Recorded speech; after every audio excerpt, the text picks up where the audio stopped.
In this tutorial, we will cover how to remove and add values to a list in Python. Let's begin by creating a simple list. We've now created a list called numbers with 5 elements. Let's see what it contains. As you can see, our list consists of the numbers 1 through 5. Now, let's say we want to remove the number 3 from our list. In Python, we can do this with the remove method. We have now removed the number 3 from our list. The remove method finds the first occurrence of the specified value and removes it.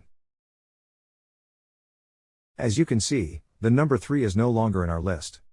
Now, let's say we want to remove the last element from our list and use it for something. Python provides the pop method for this purpose.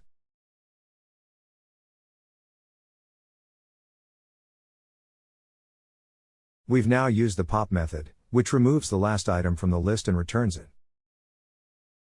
As you can see, the number 5 was removed from our list and stored in the variable popped_value. Great job, everyone! Today, you've learned how to remove specific values from a list with the remove method and how to remove and use the last element of a list with the pop method. Keep practicing, and you'll become proficient at manipulating lists in Python in no time. Happy coding!